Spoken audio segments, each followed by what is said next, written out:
চাঞ্চল্যকর খবরের দিকে। দক্ষিণ 24 পরগনার কুলতলিতে সেখানে অভিযুক্তকে ধরতে গিয়ে আক্রান্ত হতে হলো পুলিশকে লক্ষ্য করে গুলি চালানো হয় এবং এই ঘটনায় এখনো পর্যন্ত দুজন মহিলাকে গ্রেপ্তার করেছে পুলিশ। সার্বিকভাবে জানার চেষ্টা করব কেন এরকম পরিস্থিতি তৈরি হলো। অর্পণ রয়েছে সরাসরি। অর্পণ, পুলিশকে আক্রান্ত হতে হলো আসামিকে ধরতে গিয়ে, শুধু তাই নয় পুলিশকে লক্ষ্য করে গুলি চালানো হলো।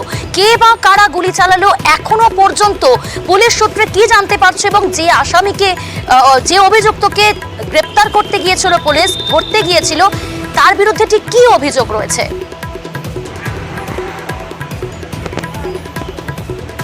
দেখো, কুলতলির যে পয়তারহাট এলাকা রয়েছে, এই পয়তারহাট এলাকায় দীর্ঘদিন ধরে সোনার মূর্তি দেওয়ার নাম করে বিভিন্ন এলাকার মানুষজনকে ফোনে তাদেরকে কনভিন্স করা হয় এবং তারা যখন সেই সোনার লোভে এলাকায় আসেন তাদেরকে সমস্ত তাদের কাছে যে টাকা পয়সা রয়েছে, শুধু টাকা পয়সা নয়, পোশাক আশাক পর্যন্ত খুলে নিয়ে খোলা জায়গা তাদেরকে ছেড়ে দেওয়া হয়।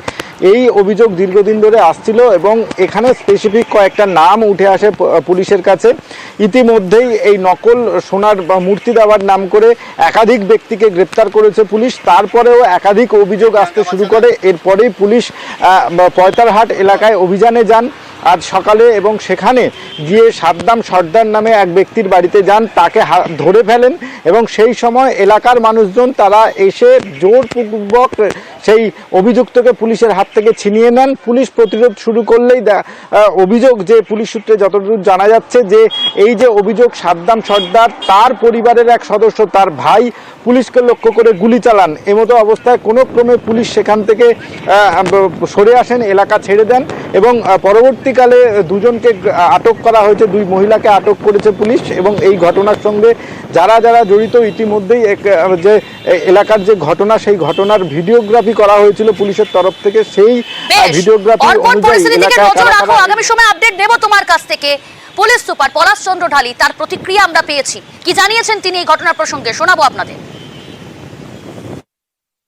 কি বলবো, ওখানে আমরা রেড করতে গিয়ে ওখানে যে আসামি আছে ওর ভাই বন্দুক বের করেছে, পুলিশকে দেখিয়েছে। এবার আমরা টিম পাঠাচ্ছি, রেড করবো আবার বড় টিম।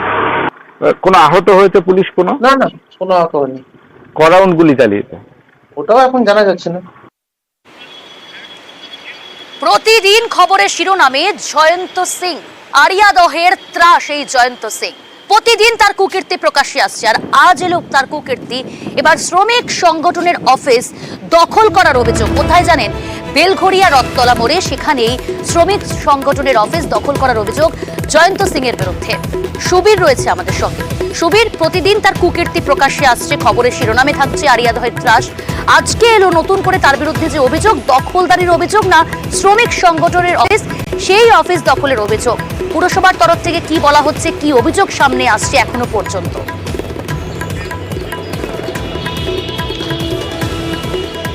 দেখো, আমি যেই জায়গায় দাঁড়িয়ে রয়েছি আমার ঠিক পেছনেই কিন্তু সেই শ্রমিক সংগঠনের অফিস, এই কামারহাটি রথতলা মোড়ে। এবং যেটা অভিযোগ সেটা হচ্ছে যে জয়ন্ত সিং এবং তার সাগরের যারা রয়েছেন তারা কিন্তু 2 থেকে 3 বছর আগে এই শ্রমিক সংগঠনের যে কার্যালয় সেখানে তারা এসছিলেন এবং যাতায়াত সেখান থেকে শুরু হয়।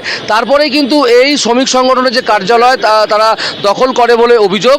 এবং তারপরে কিন্তু এখান থেকেই যে কাউন্সিলর রয়েছেন যিনি অভিযোগ করছেন, বিমল সাহা, তিনি কিন্তু সমস্ত কাজ পরিচালনা করতেন। এবং তিনি অভিযোগ করছেন যে জয়ন্ত সিং এবং তার সাগরের যারা রয়েছেন তারা কিন্তু এই শ্রমিক সংগঠনের যে কার্যালয় সেটা কিন্তু দখল করে। পাশাপাশি কামারহাটির প্রাক্তন বিধায়ক সিপিএমের মানস মুখার্জি, তিনি কিন্তু কাউন্সিলরকে আক্রমণ করেছেন। তিনি বলছেন যে এই যে কার্যালয়টি রয়েছে শ্রমিক সংগঠনের, এটি কিন্তু পিডব্লিউডির অফিস এবং এই পিডব্লিউডির অফিস কিন্তু দখল করে তৃণমূল কাউন্সিলর কিন্তু এখানে এই শ্রমিক সংগঠনের কার্যালয় তৈরি করেন। অর্থাৎ এই যে শ্রমিক সংগঠনের যে কার্যালয় রয়েছে, এই কার্যালয় দখল নিয়ে কিন্তু শাসক বিরোধী যে তরজা সেটা কিন্তু এই মুহূর্তে কিন্তু তুঙ্গে, সেটা বলাই যেতে পারে। বেশ, ধন্যবাদ সুবীর। আপনাদের শোনাবো তৃণমূল কাউন্সিলর, তিনি দাবি করছেন যে কার্যালয় উচ্ছেদ করার পরিকল্পনা ছিল জয়ন্ত সিং এরই। শুনুন তার কি প্রতিক্রিয়া। না, ইউনিয়ন অফিসটা বন্ধ হয়ে পড়ে আছে। আমি বলছি যদি বন্ধ হয়ে থাকে, দিন 10 ধরে এটা বন্ধ হয়ে আছে, যেটা রথতলা নিয়ে সূত্রপাতটা। এবং কিছু ছেলে হয়তো জায়েন্টের সঙ্গে আমাদের অফিসে ওঠা বসা হয়তো করতো, তাদের সঙ্গে সম্পর্ক ছিল। দেখুন, আমি সমাজ বিরোধীদের আবার বলছি, আমি কোনো ভয় পাই না। কিছু সমাজ বিরোধী ওখানে দখল করার জন্য চেষ্টা করেছিল এবং কেউ কেউ কোনো এন্টি সোশ্যাল ওই পার্টি অফিসটাকে গুড়িয়ে দেওয়ার চেষ্টা করেছিল। আর এই গোটা ঘটনার সামনে আসার পর কটাক্ষ করতে ছাড়ছে না বিরোধীরা। প্রাক্তন সিপিএম বিধায়ক তিনি বলছেন আগে এই অফিসটা ছিল পিডব্লিউডির। তার কি দাবি, তার কি প্রতিক্রিয়া এই ঘটনা প্রসঙ্গে সামনে এসেছে, শুনুন আপনারা। সমাজ বিরোধীদের জন্যই তো তৃণমূল সব লোকাল নির্বাচনে যেতে। ওই বাড়িটা হচ্ছে পিডব্লিউডি দপ্তরের, তাদের নিজেদের ঘর। সেই পিডব্লিউডি দপ্তর ঘর দখল করে সেখানে ট্রেড ইউনিয়ন অফিস করেছে।